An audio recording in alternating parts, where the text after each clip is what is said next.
Você cuida do seu intestino? Já ouviu falar que o intestino é o nosso segundo cérebro? Se você nunca ouviu falar sobre isso, fica aqui nesse vídeo até o final que você terá várias informações.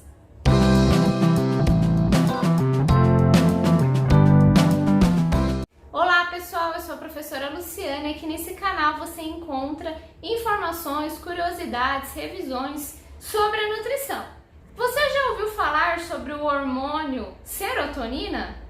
Ele é conhecidíssimo como o hormônio da felicidade, da sensação de bem-estar. E você sabia que mais de 90% dessa serotonina produzida no nosso organismo é justamente produzida em nosso intestino? Pois é, o nosso intestino ele é também conhecido por muitos autores como o nosso segundo cérebro, porque ele apresenta muitas inervações e ele recebe e também passa várias mensagens em forma de hormônios, de neurotransmissores. Então, cuidar do nosso intestino é cuidar da nossa saúde de um modo geral. O nosso intestino ele é constituído por duas grandes porções, o intestino delgado e o intestino grosso. O intestino delgado ele é dividido em três partes, como vocês podem ver aqui. Ele é dividido entre duodeno, jejunum e íleo. Nessa região do intestino, a gente tem precisamente os processos de digestão. Então, muitas pessoas acreditam que a digestão ela ocorre principalmente no nosso estômago e não é verdade. Grande parte desse processo de digestão ocorre justamente no intestino. Além disso, nessa porção do intestino já teremos aí grande parte da absorção dos nutrientes.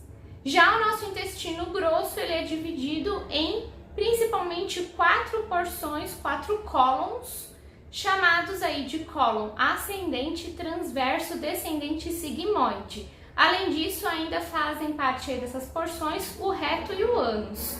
Então, o nosso intestino tem aí grandes funções para a manutenção da vida. Ele que vai finalizar o processo de digestão e ele que vai fazer toda a absorção de nutrientes. Além da absorção de nutrientes, nós temos aí também a absorção de água e a reabsorção de água, que é toda utilizada no processo de digestão. Falando de saúde intestinal, hoje temos aí diversos casos surgindo na mídia de diversos problemas relacionados ao intestino. O aumento da incidência de doenças intestinais está relacionado a diversos aspectos. Um deles é que realmente hoje os diagnósticos são feitos de um modo muito mais preciso, então várias pessoas já tinham problemas intestinais, mas não eram diagnosticadas. E também tem vários fatores negativos que estão contribuindo muito para o aumento da incidência de doenças intestinais.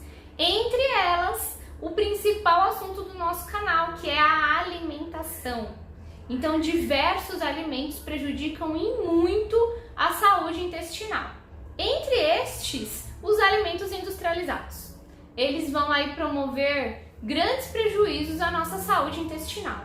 Isso porque eles são carregados de aditivos, muitas vezes são ricos em gorduras e em açúcares, que são fatores que contribuem negativamente para a nossa saúde intestinal. Além disso, o consumo excessivo de produtos industrializados automaticamente vai fazer com que você reduza o consumo de produtos naturais.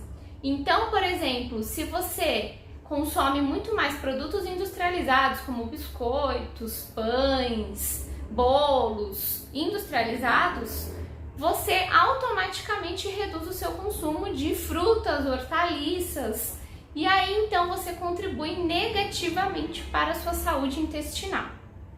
Entre as doenças intestinais, nós temos várias possibilidades. Desde a inflamação de intestino, a famosa colite, que várias pessoas já devem ter aí passado, até diverticulite, que aí então também é um tipo de inflamação em divertículos existentes no intestino. São doenças que causam bastante dor, dificuldade na absorção de nutrientes, até doenças bem mais graves, como a doença de Crohn, intolerância à lactose, as alergias, como por exemplo a alergia ao leite, a alergia ao glúten. Então, diversas doenças acometem o intestino. Hoje, o que a gente verifica com uma grande incidência é justamente o câncer de cólon, que é o câncer localizado nessa região do intestino grosso que eu mostrei aqui para vocês. O câncer de cólon tem os seus números aumentados no mundo todo, mas principalmente nos Estados Unidos, que hoje já são cerca de 150 mil pessoas diagnosticadas por ano, e o Brasil com 44 mil pessoas diagnosticadas por ano. As pesquisas do INCA, Instituto Nacional do Câncer, só verificam uma piora nesse quadro. Então a expectativa é que nos próximos anos cerca de 80 mil novos casos sejam diagnosticados aqui no Brasil com câncer de cólon. Essa estatística é péssima, porque o câncer de cólon é uma doença que pode ser prevenida. Prevenida como? Justamente com a saúde intestinal. Então, o alto consumo de fibras colabora muito para a prevenção deste câncer e alguns hábitos, como por exemplo, redução do consumo de carne vermelha. Eu sei que muitas pessoas não concordam com a redução da carne vermelha, porém ela é sim um ponto verificado aí pela Organização Mundial da Saúde como um fator de risco para o câncer de cólon. Principalmente aquela carne que o brasileiro ama em forma de churrasco. Carne com alto teor de gordura, e quando tem aqueles queimadinhos do churrasco, elas justamente conferem um risco aumentado para o câncer de cólon. Isso porque essa carne que foi tostadinha, que foi queimada, ela produz aí hidrocarbonetos que serão prejudiciais ao seu intestino. Então, de preferência, as carnes cozidas são aquelas que deveriam ser consumidas pela população. Para que você tenha, então, a saúde intestinal em dia, temos que levar em consideração a presença ou não de alguns fatores de risco. Fatores como o uso de cigarros, o tabaco, o tabagismo, o álcool, o consumo excessivo de álcool também é um fator de risco para a saúde intestinal. Consumo excessivo de produtos industrializados, baixo consumo de frutas, legumes e verduras, e o consumo excessivo de carnes de um modo geral, essa carne vermelha, principalmente em forma de churrasco. A nutrição hoje colabora com dicas e orientações aos pacientes para que haja a prevenção deste câncer de cólon que vem acometendo diversas pessoas.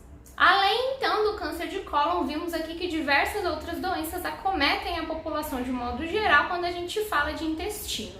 E alguns problemas intestinais afetam diariamente muitas pessoas. Então estamos falando de casos de constipação ou obstipação ou famoso intestino preso e também casos de diarreia. Eu sei que são assuntos que às vezes as pessoas não querem conversar muito, mas a nutrição tem todo um trabalho que vai orientar o paciente a que ele repare como que o seu intestino funciona.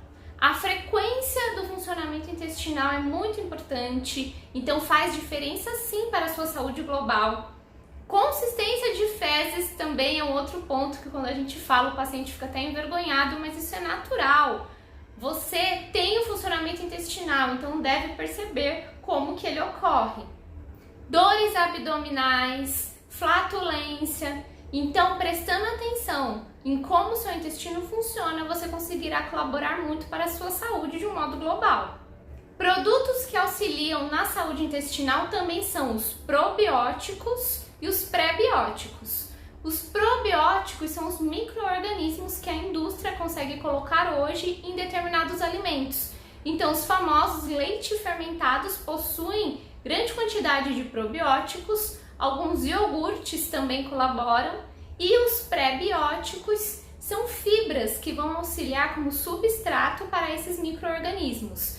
A associação dos dois faz com que o seu intestino tenha uma quantidade aumentada de bactérias boas. O nosso intestino, ele tem milhares de bactérias. Só que essas bactérias são benéficas, elas auxiliam até mesmo no funcionamento do seu intestino.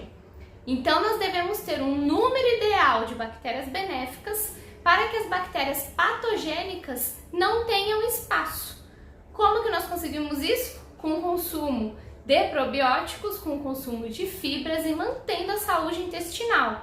Desta forma você não dá espaço para que as bactérias ruins consigam acessar o seu intestino e permanecer nele.